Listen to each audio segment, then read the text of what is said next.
أعوذ بالله من الشيطان الرجيم.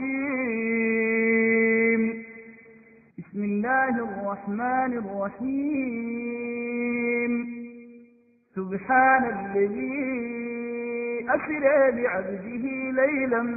من المسجد الحرام إلى المسجد الأقصى الذي باركنا حوله لنريه من آياتنا إنه هو gaaraysa oo ninkii ma aha nin toosan haddii la sii wada joogo dhibba inuu yimaado yay u dhowdahay kama fi xaal shiqaaq baynaha wa bayna zawj khilaaf taagan baa jira wa fi xaal karahatiha lahu ama ayada ma nacaba ninka waxay ku nacday ba akhlaaq iyo waxay ku nacday gabadhii way ka hor imaadsanay ninka nikaha soo baaqi noqdana dhib u keenayaa zawjadii lamana rabo nabigu wuxuu yiri laa darara walaa dirar inaad dhibaato bilowdo ama lagu abaalgudo midna ma banaan laakiin waxaa meeshii yaala dhib inuu iman doono hadda ma taagna laakiin sida xasaansaanku u socdo dhib baa meeshii ka dhici doona oo maxaa dhacay wax cilada oo meeshii taala ma jiro khilaaf baa yaala oo ayna gabadhii qanacsanayn ama uusan qanacsanayn muxuu ahaa odaygii uusan qanacsanayn baa meeshii yaala ama xag galmaha noqoto ama gabadhii uuni ha ka soo booda ninkii oo ha tidhaahdo uun maaragtay ninkan waxoogow xaaladiisu ma fiicna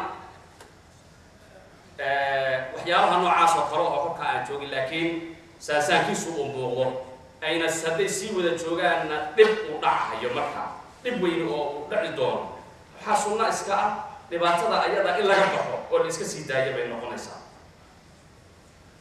maxaa yeelay gabadhii nin bay aragtay waqtigii nabiga sala allahu calayhi wasalam niman wada socday ninkeeda ku dhex aragtay kolkaasaa waxay aragtay ninkeedii oo ugu gaaban ugu madow ugu fool bay aragtay kolkaasaa kolkii horena way qabtay oo qalbigeeda way ku jirtay ninkan inuusan maaragtay ayna sii wada joogin nabiga u timid oo waxay tiri ninkan maaragtay nabiga waxaan rabaa in laga sii daayo maxaa dhacay ninkan waxaan arkay inuu dadku rag oo dhan u wada foolxin yahay uu gaaban yahay kan yahay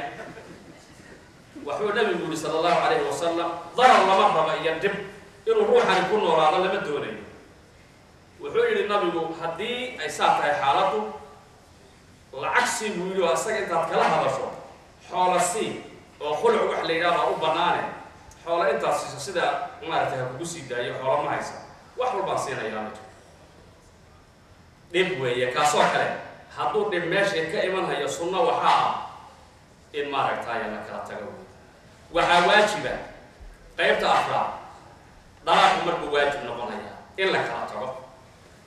wayajibu talaaqa cala azawj ninku dushiisa waxaa waajib ku noqon inuu dalaaqii rido maxaa dhaca haddii ay gabadhu gayra mustaqiima ay tahay mid toosan gabadhu maaha diin ahaan bayna u toosnayn waxay ka tegaysaa salaadii bay ka tegaysaa waa lagu kari waayay waqtigii salaaday dib uga ridaysaa inuu toosiyana wuu kari waayay wax walba wuu ku sameeyey salaada u kaca buu yidhi waqtigeeda ha kadib ridina tukuu yidhi wuu kari waayay oo kaanat gayra nasiiha ama mid nasiiha ahoo xumaan ka fog ma aha qofkan ayadii في عرضها كنصرها من واحد ما أنت كفوق معها حلو جدا نصر وقفت الآن شرفت هذا إلى لين شرفت هذا قبل نبو يجي إلى لين وحلقة يا ملا الله بحنين إسكيا سكور وريبتو أو كل كان عن لوهبين إن قبل دني ما ركتها أي ستوسا أي زيني يوحى لم يلقش لكن way warwareegaysaa meelo aad loogu malaynayo ayay dhex galaysaa maxaa yeelay nasabkeeda meel kaga dhacaysaa gabadhu haddii aynan is ilaalinin oo meelaha laga shakiyo aynan iska ilaalinin khatar weyn haddii ay dee dad laguba og yahay xumaanta haddii ay iyadii gabadhii ay la socoto ama ay la hadasho waqti kasta ay la sheekaysato gabdha xunxun gabadhaas cirdigeeda nasabkeeda meel kaga dhaca nasabkeeda meel kaga dhaca sidaa darteed waxaa waajib noqon haya markaa dalaaqii weyn yaa waajib noqonaya. culimada qaarkeed waxay dhaheen hadday zinaysato oy zina ku dhacdo lam yakun lahu an yamsikaha calaa tilka alxaal,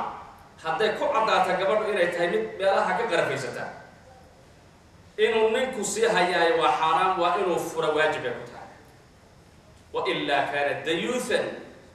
hadduusa saa yeelin ninku wuxuu noqon hayaa dayuus ninka la yidhaahdo. maxaa yeelay zinu uga raadi noqday xaaskiisa wuuna ku qabaa, suurtagal ma aha. marka waxaa weeye sharafteedi inay inaad dishay, adna sharaftaadii mar labaad inaad disho ma aha. sharaftaadii mar labaad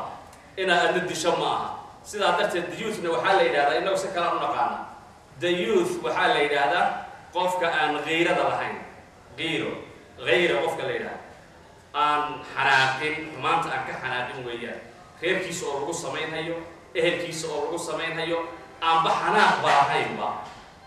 yaa waxaa la yidhahdaa dayuuth baa la yidhahda. dayuuthna waa ahlunaar siduu nabigu sheegay sal lla alay slam. wakadalika waxaa lamid a oy waajib noqonaysaa gabadha in la furo inayna toosnayn. gabadha diiniyan uma toosna, wax alla waxay u toosan tahay ma jiro, waaba soo sheegnayba. marka ayadana in la furo waajib bay noqonaysaa. walaa tabqa macahu wa huwa mudayicun lidiinihi, asaga laftiisa waxay noqonaysaa diintiisii nin dayacaya hadduu sii haysto.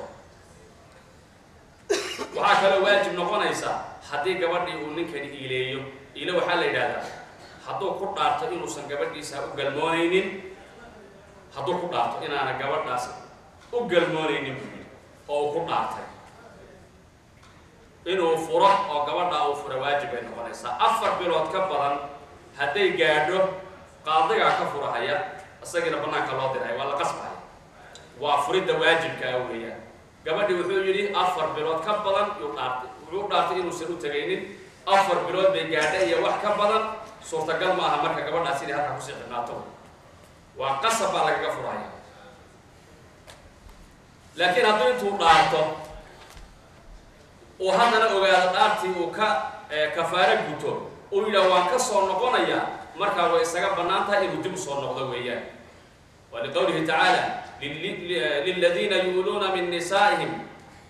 tarabusu 4 ashhurin fain faa'uu faina allaha gafuuru raxiim.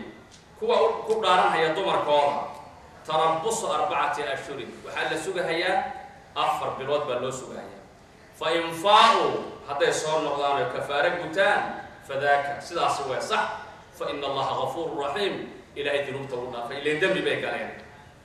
qaybta shanaad ee macnaha waa xaaraan in la furo, inuu dalaaq dhaco ayaa xaaraan noqonaysa. waa maxay? gabadhu xayd markay ku jirto in la furaayo waa xaaraan, ayadoo xaydkii qabta ama nifaas ku jirto, dhiig dhalmoodkii ku jirta, 40 bax baan u naqaanahay, inuu qofku dalaaqo oo ninku dalaaqo xaaraan baa la yidhahdaa.